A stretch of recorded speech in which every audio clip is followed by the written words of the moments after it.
یاد رکھیں سب سے پہلے اسے قبولیت ملتی ہے جس کا عقیدہ ٹھیک ہوتا ہے.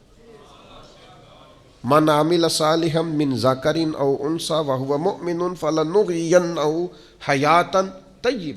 جو بھی نیک عمل کرے مرد ہو چاہے عورت ہو، شرط یہ ہے کہ مومن ہو. شرط یہ ہے کہ اگر مومن ہو تو پھر قبولیت ہے. فلنحینہ حیاتا طیبہ، پھر ہم اسے پاکیزہ زندگی دیں گے. اگر ایمان نہیں تو کوئی عمل بھی قابل قبول نہیں ہے، اور اگر ایمان ہے تو پھر اعمال کی قبولیت بھی میسر آئے گی.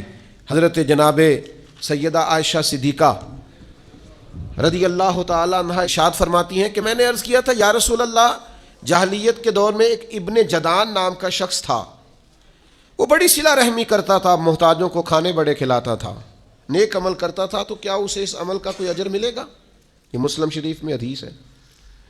تو نبی پاک علیہ السلام نے فرمایا نہیں ملے گا، اس لیے کہ اس نے ایک دن بھی یہ نہیں کہا تھا کہ اے میرے رب حساب و کتاب کے دن میری خطائیں معاف کرنا. اس نے رب کو ایک دن بھی نہیں پکارا، اللہ پر ایمان نہیں لایا، جتنی مرضی صلہ رحمی کی، جتنے مرضی نیک عمل کی، اجر نہیں ملے گا. تو پھر کافر کو اجر نہیں ملے گا تو ہوگا کیا؟ علماء نے لکھا ہے اس کی نیکیوں کا اجر اللہ اسے دنیا میں دے دے گا.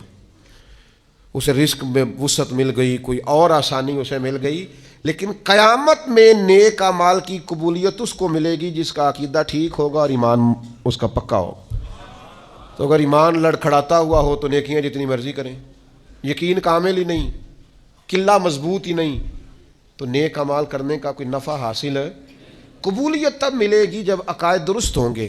آپ کی خدمت میں عرض کروں گا، کبھی زندگی میں اپنا عقیدہ نہ بگڑنے دینا. نبی پاک کے ہر صحابی کو آنکھوں کا تارا بنا کے رکھنا، دل کی ٹھنڈک بنا کے رکھنا، اور محبوب کی اولاد کے اس طرح غلام رہنا کہ اپنی اولاد کو بھی حضور کی اولاد کی غلامی بتا کے جانا صلی اللہ تعالی علیہ.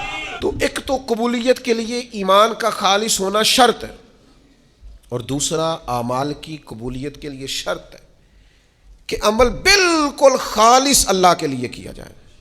ذرا سا شائبہ اس کے اندر، ذرا سی غیر کے لیے نیت، ذرا سا ارادہ کہ کسی کو پتہ چل جائے، شہرت ہو جائے، کسی بندے تک پتہ چل جائے میں نہیں، ذرا سا شائبہ بھی قابل قبول ہے. ذرا سی ملاوٹ بھی ہو تو قبولیت نہیں ہوتی. جناب سیدنا ابو امامہ باہلی رضی اللہ تعالیٰ عنہ بیان کرتے ہیں، نسائی شریف میں حدیث موجود ہے. آپ فرماتے ہیں کہ نبی پاک صلی اللہ تعالیٰ علیہ وسلم کی خدمت میں عرض کیا گیا یا رسول اللہ، ایک شخص جنگ کے لیے جاتا ہے اور اس کی دونوں نیتیں ہیں. یہ بھی اس کی نیت ہے کہ اللہ تعالیٰ مجھے شہادت عطا کرے اور اللہ میری اس محنت کو قبول فرمائے، اور یہ بھی ساتھ نیت ہے کہ میری شہرت بھی ہو جائے، لوگوں کو پتہ بھی چل جائے.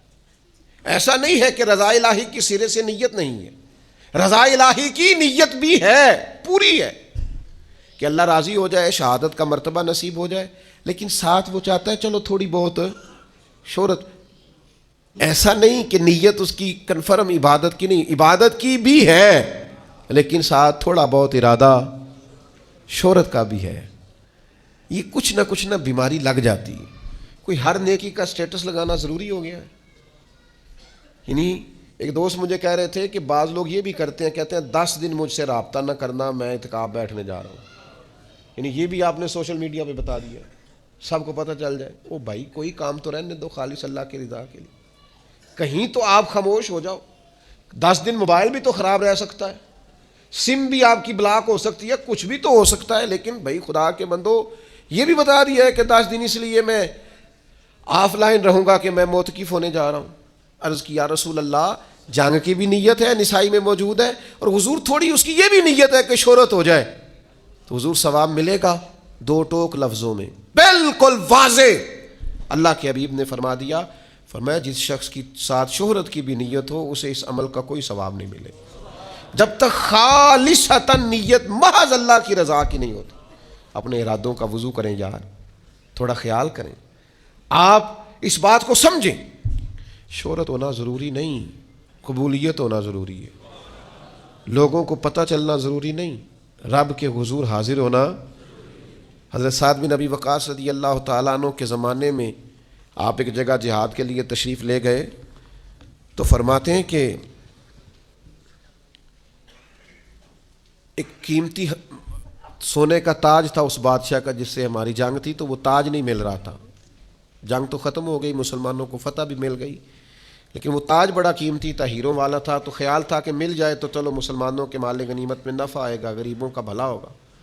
تو رات کے وقت ایک نوجوان مجاہد چادر اوڑے بکل مارے وہ میرے خیمے میں آیا، اور اس نے وہ اپنی چادر کی اوٹ سے وہ تاج نکال کے دیا. کہا آج مجھے سر شام ملا تھا تو میں دینے آیا ہوں. تو وہ رکھ کے وہ چلا. تو میں نے اسے پیچھے سے آواز دی، میں نے کہا آپ مجاہد تو ہیں پر غریب آدمی لگتے ہیں. کہنے لگا گھر سے جب آیا تھا تو بچوں کے لیے چند دنوں کا کھانا تھا. تو کہتے میں نے اسے کہا کہ اتنی قیمتی تاج تیرے ہاتھ آیا تھا تو نے سارا دے دیا ہے. اس نے کہا بس یہ میری دیانتداری تھی، میرا ایمان تھا. بچوں کی بھوک اپنی جگہ پر اللہ کی رضا. تو کہتے میں نے کہا یار یہ چہرے سے نقاب ہی ہٹا، اپنا نام ہی بتا، قبیلہ بھی بتا، باپ کا نام بھی بتا. تو کہتے ہیں مجھ سے کہنے لگا یہ نیکی آپ کے لیے نہیں کی، یہ میں نے رب رسول کے لیے کی ہے، اور جن کے لیے کی ہے نا وہ میرا چہرہ بھی جانتے ہیں، نام بھی جانتے ہیں، باپ کا نام بھی جانتے ہیں، قبیلہ بھی جانتے ہیں. آپ کے لیے نہیں کی، جن کے لیے کی ہے وہ انہ علیم بذات الصدور، وہ تو دلوں میں چھپے راز جانتا ہے. تو میرے بھائیوں یاد رکھیے گا کہ اچھی نیت اور ریاکاری سے پاک ارادے. حضور علیہ السلام فرماتے ہیں جس نے اچھی طرح وضو کیا، مسجد گیا جماعت سے نماز پڑھنے، لیکن جب وہاں پہنچا تو جماعت ہو گئی تھی. اس نے کہا ہو جماعت ہو گئی، یہ گھر سے وضو کر کے جماعت کے لیے آئے، پہنچا تو جماعت ہو گئی تھی. حضور فرماتے ہیں رب اسے جماعت کے ساتھ نماز پڑھنے کا ثواب عطا کرے. کیوں؟ اس لیے کہ اس کی نیت خالص ہے. اپنی نیتوں کو درست کریں. اپنے ہمارے اندر رشتے کمزور ہو گئے ہیں. پتہ کیوں؟ ہمیں رشتے سے بھی پیار اور ہلکا سا ساتھ لالچ بھی ہے. یہ جو ہلکا سا بھی لالچ ہے نا، یہ اس رشتے کی معنویت اور اس کے حسن کو بگاڑ دیتا ہے.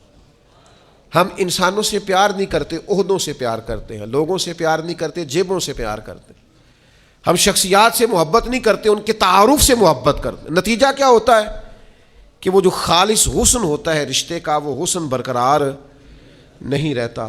تو میرے عزیز ہمیشہ اس بات کو اپنے دل کے اندر جگہ دیں کہ عمل کی قبولیت کے لیے حسن نیت. ایک اور چیز کا ہونا بڑا ضروری ہے. عمل اپنے حساب سے نہ کریں، رب رسول کی مرضی کے مطابق کریں.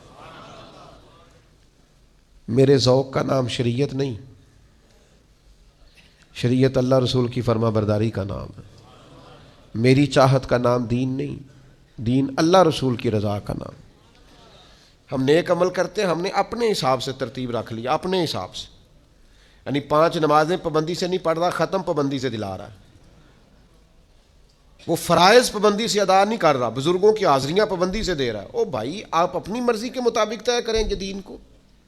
اللہ کے حضور اگر قبولیت کرانی ہے نا تو شریعت اسلامیہ کے ضابطے پیش نظر رکھنے پڑیں گے. آپ کو ان اصولوں کی روشنی میں عمل کرنا پڑے گا جو اصول اللہ رسول نے مقرر کیے، طے کیے. اگر وہ اصول نہیں تو پھر عمل کو قبولیت نصیب ہو سکتی. سیدنا ابو ہریرہ رضی اللہ تعالیٰ عنہ بیان کرتے ہیں کہ نبی پاک علیہ السلام نے فرمایا میری ساری امت جنت میں جائے گی سوائے انکار کرنے والوں. یا رسول اللہ صلی اللہ علیہ وسلم یہ انکار کرنے والے کون ہیں؟ تو نبی پاک علیہ السلام نے فرمایا جنہوں نے میری اطاعت کی وہ جنت میں جائیں گے، اور جنہوں نے میری نافرمانی کی انہوں نے انکار کیا، سنت کو چھوڑا جنہوں نے وہ منکر ہے. تو سنت کو نہیں چھوڑیں، شریعت کا دامن تھام کے رکھیں. اگر قبولیت چاہتے ہیں اپنی مرضی سے چیزوں کو طے نہ کریں. شریعت کے قاعدوں ضابطوں کی روشنی میں ایک خاتون ہمارے جاننے والوں میں سے ایک دفعہ کہنے لگیں کہ کچھ قرضہ چاہیے تھا، ختم دلانا ہے. تو میں نے ان سے کہا کہ قرضہ اٹھا کے ختم دلانے سے تو ثواب ہی نہیں ہوتا. تو کہنے لگی برادری کیا کہے گی. تو میں نے کہا مجھے تو سمجھ آ گئی ہے کہ آپ اللہ کی رضا کے لیے تو ختم دلا ہی نہیں رہے، تو آپ برادری کے لیے دلا رہے ہیں تو آپ کو کیسے اجر ملے گا. آپ چیزوں کو طے کریں شریعت کی روشنی میں.